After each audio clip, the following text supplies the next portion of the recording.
की जानकारी के अनुसार यहाँ पर जो भारतीय जनता पार्टी ने पिछले 5 साल में गदर मचाया हुआ था, चाहे वो 4 लेन का कार्य था, चाहे वो आपका रेलवे का कार्य था, निर्माण कार्य, उस पर जब से हिमाचल प्रदेश में कांग्रेस पार्टी की सरकार आई है, एक बहुत बड़े तौर पर जो है अभी तक उस पर एक जो वहाँ पर एक भ्रष्टाचार का नंगा नाच हो रहा था, उस पर एक हमने अंकुश लगाने का प्रयत्न किया है। और ये देखा गया है कि बड़े तौर पर वहाँ पे इलीगल माइनिंग हो रही थी और भारतीय जनता पार्टी के लोगों को सारे काम दिए जा रहे थे। जो एक आम आदमी था उसके साथ केवल मात्र खिलवाड़ हो रहा था। यहाँ तक कि दिहाड़ी पर भी जो लोग लगाए जा रहे थे, आधी दिहाड़ी उनको दी जा रही थी, बाकी सारे के सारे भारतीय जनता पार्टी के जो लेबर कॉन्ट्रैक्टर वहाँ पर लगे हुए थे उनकी जेब में सारा पैसा जा रहा था। और वही पैसा जो है वो चुनावों में अंधाधुंध खर्चा गया। और यहाँ से जो भारतीय जनता पार्टी के विधायक बने हैं, मैं उनको ये नहीं बोलूँगा कि वो विजयी यहाँ से हुए हैं, वो केवल मात्र एक एक्सीडेंटल एमएलए हैं यहाँ से। उनको इतनी बड़ी, मैं कहना चाहूँगा, इतने उत्साहित होने की आवश्यकता नहीं है। केवल मात्र फासला जो है वो 145 वोट के आसपास है और उसके जो चुनाव थे उसको जो है उच्च न्यायालय में वो मामला चल रहा है। और हमें पूरा विश्वास है कि जिस प्रकार से लोगों का जो साथ कांग्रेस पार्टी को मिल रहा था, कांग्रेस पार्टी के हक में वो जो उच्च न्यायालय से जो फैसला है वो होगा। और यहाँ पर जैसा मैंने कहा कि सूचना और प्रसारण मंत्री को अपने आप आना पड़ा। मसला ये है कि चुनावों के समय में हम लोगों ने एक बात कही थी कि एक बहुत बड़ा घोटाला यहाँ पर हुआ, जिसमें यहाँ से पूर्व में जो आपदा के उपाध्यक्ष थे हिमाचल प्रदेश सरकार में और आज के जो विधायक हैं वो उसमें पूरी तरह से संलिप्त थे। ना उन्होंने कोई उस पर जवाब दिया और केवल मात्र लोगों के सामने बहरूपिया बन के सामने आ गए कि मैं बड़ा भरी गरीब आदमी हूँ जी। लेकिन असल आज सामने आ रहा है सारा। एक व्यक्ति है, उसके नाम पर जो पैसा है वो नैना देवी ट्रस्ट से जो है, नैना देवी ट्रस्ट का जो पैसा था वो यस बैंक को दिया गया, केवल मात्र एक डिफ़ॉल्टर आदमी को फाइनेंस कराने के लिए। और वो डिफ़ॉल्टर आदमी के नाम पर जो टिप्पर हैं आज चल रहे हैं, नए नए टिप्पर लाए गए हैं।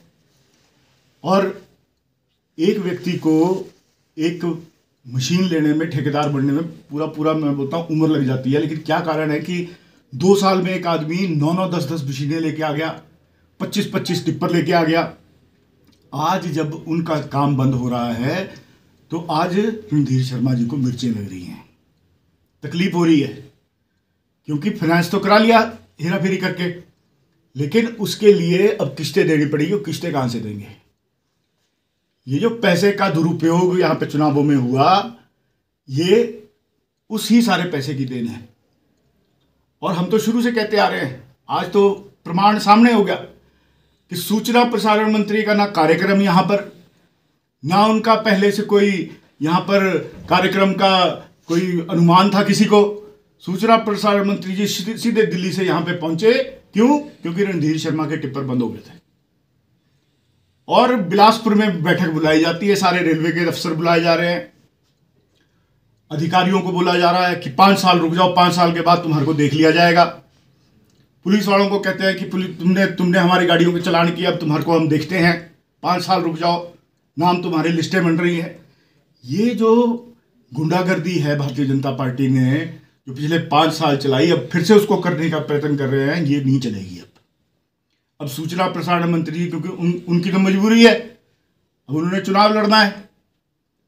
अब जो रणधीर शर्मा ने किया है वो उनको भी भुगतना ही पड़ेगा यहाँ से। और इस प्रकार से जो चीज़ें हैं, ये सब चीज़ों के लिए आज हमने यहाँ पर बैठक की थी, क्योंकि बहुत जल्दी ये सारी चीज़ें जो हैं लोगों के सामने जाने वाली हैं। और ये जो जिस प्रकार से सूचना प्रसारण मंत्री, एकदम भारत सरकार का सूचना प्रसारण मंत्री, एक ठेकेदार को बचाने के लिए आ गया।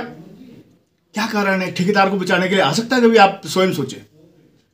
वो सारा का सारा बात बिल्कुल साफ हो गई कि वाकई में वो सारे की सारी मशीनें और सारे के सारे टिप्पर जो है भारतीय जनता पार्टी के यहाँ से जो विधायक हैं उनकी हैं और किसी की नहीं है। और हम लोग यहाँ पर एक बात बिल्कुल स्पष्ट कर दें, यहाँ पर हिमाचल प्रदेश के लोग काम करेंगे, हिमाचल प्रदेश के युवाओं का रोजगार है ये भारतीय जनता पार्टी के किसी विधायक के या किसी पदाधिकारी का उसका काम नहीं है। यहाँ पे युवा जो हिमाचल प्रदेश के हैं उनको काम मिलेगा और उनको काम मिल भी रहा है। और ये जो प्रथा इन्होंने चला रखी थी यहाँ पर कि आधी तनख्वाह भारतीय जनता पार्टी के खाते में, आधी तनख्वाह उस आदमी के जो बेचारा बेरोजगार नौकरी पे लगा होता था, वो सब खत्म हो रही है।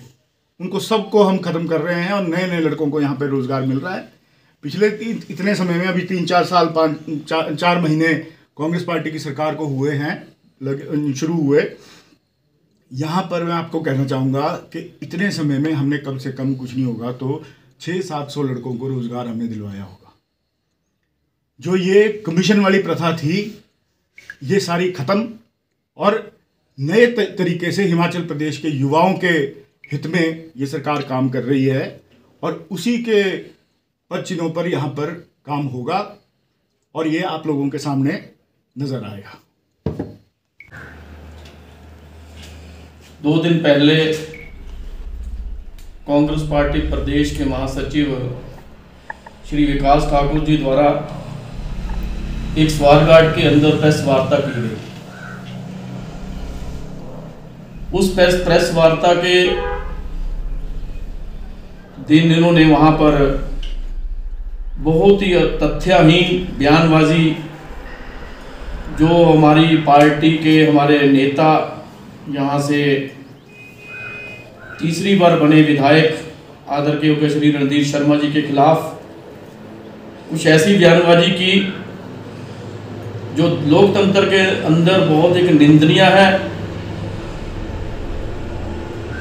उनके द्वारा कहा गया कि पिछले दिनों केंद्र के हमारे मंत्री 4 बार के यहाँ के हमारे सांसद श्री अनुराग सिंह ठाकुर जी का जो प्रवास श्री नैना देवी जी मंडल के अंदर हुआ, उन्होंने कहा कि वो केवल केंद्रीय मंत्री जी रेलवे के जो प्रोजेक्ट चले हैं या 4 लेन के जो प्रोजेक्ट चले हैं उनके अधिकारियों को धमकाने के लिए यहाँ आए, जो सरासर निंदनीय है।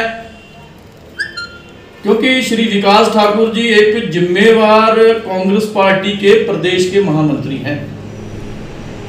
ऐसे पद पे बैठे हुए व्यक्ति को शालीनता से बयानबाजी करनी चाहिए और तथ्यों के आधार पर बयानबाजी करनी चाहिए। आदरणीय केंद्रीय मंत्री श्री अनुराग सिंह ठाकुर जी जिन्होंने पहले ही अपने इस संसदीय क्षेत्र का जिला बिलासपुर और मंडी संसदीय क्षेत्र का धर्मपुर जो हमीरपुर पार्लियामेंट्री में आता है विधानसभा क्षेत्र, और हमीरपुर प्रॉपर की बैठकें पहले ही तय कर रखी थी, जिसका शेड्यूल पार्टी के कार्यालय से पहले ही हमें सबने जारी कर दिया था। उसको लेकर के मंडल श्री नैना देवी जी की कार्यकर्ताओं के साथ, पार्टी के पदाधिकारियों के साथ, जिम्मेवार जो पार्टी के समर्थक जनप्रतिनिधि गण उनके साथ उनकी बैठक पहले ही स्वारघाट में तय थी, जिसको लेकर के आदरणीय अनुराग सिंह ठाकुर जी उस दिन यहाँ स्वारघाट में आए थे और साथ में उसके ठीक 2 दिन पहले उन्होंने केंद्रीय सड़क परिवहन मंत्री आदरणीय श्री नितिन भाई गडकरी से भेंट करके जो यहाँ पे प्रोजेक्ट केंद्र के द्वारा इस क्षेत्र में चले हैं, चाहे रेलवे के हैं, चाहे वो 4 लेन के हैं, चाहे वो कोई अन्य प्रोजेक्ट्स हैं, उस पर विस्तृत चर्चा की। आपको पता है कुछ दिन पहले ही बजट सेशन का समापन हुआ, उसको खत्म करके ही अनुराग ठाकुर जी ने कार्यक्रम तय किए थे। और आदरणीय नितिन भाई गडकरी जो हमारे सड़क परिवहन मंत्री है, उन्होंने ही उनको इस जो प्रोजेक्ट 4 लेन का जिसके लिए केंद्रीय मंत्री जी द्वारा मंत्रालय द्वारा ये जो कीरतपुर से नेर चौक तक का चतुर्भुज जो मार्ग जो 4 लेन जो बन रहा है, इसको पूर्ण करने के लिए 15 मई का जो टारगेट दे रखा है, ताकि ये काम जल्दी, ताकि आने वाले समय में जो टूरिस्ट हैं वो पूरे तरीके से यहाँ से टनल, जो बहुत से बड़ी टनल पहले कैंची मोड़ में बनी है, तो वो पूर्ण हो। उसको लेकर के आदरणीय केंद्रीय मंत्री जी के आग्रह पर यहाँ के स्थानीय सांसद होने के नाते उन्होंने उस टनल का, उस 4 लेन प्रोजेक्ट्स का निरीक्षण भी किया। और उस जिस दिन विजिट किया, हम आप लोग सब वहां पे थे, तो जहां national highway authority of India के उच्च अधिकारी, जो कंपनी है इस 4 लेन कंपनी में काम कर रहे हैं, जो 4 लेन में ऐसी बड़ी कंपनियों के उच्च अधिकारी, और उसके साथ साथ स्थानीय प्रशासन के हमारे प्रशासनिक अधिकारी भी उस दौरान वहां पे मौजूद थे। इसलिए इनको यह सोचना चाहिए कि बयानबाजी करने से पहले तथ्यों को जरा जांच कर लेनी चाहिए, और तब जाकर के बयानबाजी करनी चाहिए। वहां कहा तो इनको स्वागत करना चाहिए कि 15 मई की डेडलाइन दे रखी है, जो हमारे लिए बहुत बड़ा काम है। जिला बिलासपुर जो मात्र 20 या 25 मिनट में हम सब लोग कैंची मोड़ से बिलासपुर पहुंचेंगे, तो यहाँ स्वागत करने की बजाय ऐसा निंदा करना एक बहुत बढ़िया, अच्छा लोकतंत्र के अंदर ये अच्छी बात नहीं हो सकती। इसलिए उनको ये ऐसी बयानबाजी करने से पहले तथ्यों की जांच करनी चाहिए। एक बात उन्होंने और कही, जो लोकतंत्र के लिए बहुत बड़ी एक घिनौनी बात हो सकती है, चाहे उन्होंने प्रेस में पहले भी ऐसे वक्तव्य दिए हैं। जब पिछली बार यहाँ बीजेपी की प्रदेश के अंदर सरकार से रणधीर शर्मा जी आपदा प्रबंधन प्राधिकरण के उपाध्यक्ष थे, तब भी ऐसी बयानबाजी अक्सर करते रहते थे, प्रेस के माध्यम से, मीडिया के माध्यम से, सोशल मीडिया के माध्यम से, या राजनीतिक मंचों पे ऐसी बात कही। ये मुद्दा बहुत कई सालों से बार बार उठाते थे, परंतु उसके बावजूद भी यहाँ की जनता ने श्री रणधीर शर्मा जी को विजय बनवाया। और हमारा उनके ऊपर ये कहना है, इस विषय को लेकर के, अगर रणधीर शर्मा जी के पास 25 या 30 टिप्पर हैं या जैसी बड़ी मशीनें हैं, तो आदरणीय श्री विकास ठाकुर जी को हमारी सलाह है कि वो उसके तथ्य और प्रमाण यहां आकर के प्रेस के पास दें, और उस चीज को सारी को सभी का वहां पे बताएं, और आकर के लोगों के सामने ये सारी बात करें कि रणधीर शर्मा जो हमारे यहाँ के विधायक है, वो टिप्पर किस बैंक से उन्होंने फाइनेंस करवाए, किस फाइनेंस कंपनी से उन्होंने टिप्पर फाइनेंस करवाए, उसका रिकॉर्ड, उनके नाम पर कितने टिप्पर हैं, ऐसी सारी जानकारी प्रेस और जनता को सार्वजनिक करें। क्योंकि उनकी सरकार है अब तो प्रदेश के अंदर। पिछली बार तो बोलते कि भाजपा की सरकार है, अब तो प्रदेश में कांग्रेस पार्टी की सरकार यहां पे चली है। श्री सुखविंदर सिंह सुक्खू जी, जिन्होंने व्यवस्था परिवर्तन के नाम पे और बातों को लेकर के यहाँ पे वोट लिए और कांग्रेस पार्टी की सरकार जनता ने बनाई, तो वो उनके पास ऐसी बहुत एजेंसीज है, अनेक एजेंसी प्रदेश स्तर की है, वो इसकी जांच करवा ले और ये सार्वजनिक करें कि रणधीर शर्मा जी के नाम कितने टिप्पर, कितनी मशीनें और किस कंपनी से और किस बैंक से उन्होंने फाइनेंस करवाए, उनकी आरसी होंगी, उनके परमिट होंगे, उनके कागजात होंगे। तो ये सारी बात सार्वजनिक करें ताकि लोगों को दूध का दूध और पानी का पानी जनता के सामने आ सके।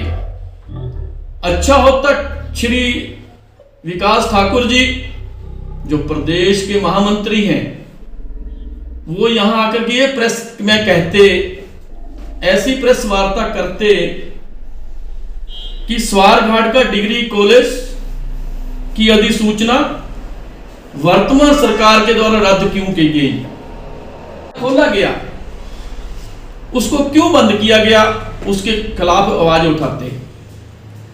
और बसी में कानूगो सर्कल जो खोला गया जनता की डिमांड पे, वो क्यों बंद किया, क्यों डिनोटिफाई किया गया, उसकी बात करते हैं। उसी तरह जो हमारी विधानसभा क्षेत्र में 4 पटवार सर्कल, चाहे तनवोल, टरवाड़, सिकरोहा और सुलवा, ऐसे 4 पटवार सर्कल जो पिछली सरकार द्वारा खोले गए, वो क्यों बंद हो, इस पे प्रेस वार्ता करने में क्यों हिचकिचा रहे हैं। इसके अलावा जो हमारे इस चुनाव क्षेत्र श्री नैना देवी जी में पशु औषधालय के होस्ट बड़े जिनको स्तरोन्नत किया गया, डिस्पेंसरी, पशु डिस्पेंसरी से ऐसे बहल, टाली, जगातखाना और तसू में जो डिस्पेंसरियों का, हॉस्पिटल का दर्जा पशुओं के लिए दिया गया, वो क्यों डिनोटिफाई, उसके ऊपर उन्होंने क्यों बात नहीं की।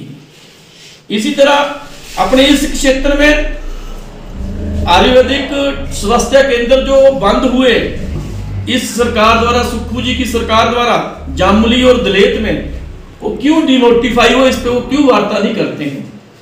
और जो पीएससी से सीएससी स्तरोन्नत हुई, प्रमोशन जिनको दी गई, ऐसी 2 मलोखर और भाखड़ा, पीएससी को सीएससी बनाया था पिछली सरकार के द्वारा, उसके ऊपर क्यों नहीं बोलते हैं।